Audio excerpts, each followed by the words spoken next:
Shalom saudaraku, renungan pagi kembali menyapa dengan tema Aku bukanlah produk gagal. Firman Tuhan 1 Samuel 16 ayat 7b. Bukan yang dilihat manusia yang dilihat Allah. Manusia melihat apa yang di depan mata, tetapi Tuhan melihat hati. Saudaraku, manusia adalah makhluk visual yang sangat memperhatikan penampilan. Semakin menarik seseorang atau suatu benda, maka ada dorongan hati untuk semakin menyukainya dan berusaha untuk memilikinya. Sesuatu yang tidak menarik dipandang tak memiliki arti, lalu diabaikan dan disingkirkan.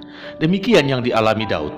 Di mata ayah dan saudara-saudaranya, Daud tak masuk kategori orang yang layak untuk mengikuti kontestasi pemilihan raja atas Israel menggantikan Raja Saul.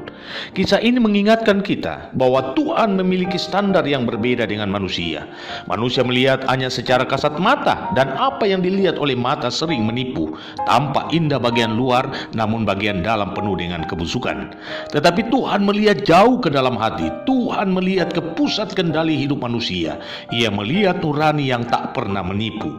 Karena itu, tepat yang dicatat Amsal 4 ayat 23, jagalah hatimu dengan segala kewaspadaan, karena dari situlah terpancar kehidupan. Saudaraku, yang menarik dari kisah ini adalah bukan Daud yang mencari Tuhan, tetapi Tuhan yang mencari Daud. Ketika ayah dan saudaranya memandang Daud sebagai pribadi yang lemah, sehingga tak layak dipilih dan diurapi menjadi raja, justru apa yang dipandang lemah, itu yang dipilih Tuhan. Pesan ini juga disampaikan oleh Paulus dalam 1 Korintus 1 ayat 27-29. Tetapi apa yang bodoh bagi dunia dipilih Allah untuk memalukan orang-orang yang berhikmat, dan apa yang lemah bagi dunia dipilih Allah untuk memalukan apa yang kuat, dan apa yang tidak terpandang dan yang hina bagi dunia dipilih Allah.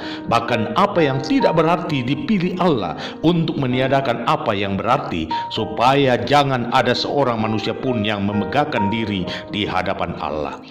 Tuhan ingin mengatakan kepada saudara bahwa jangan pernah memandang rendah orang lain.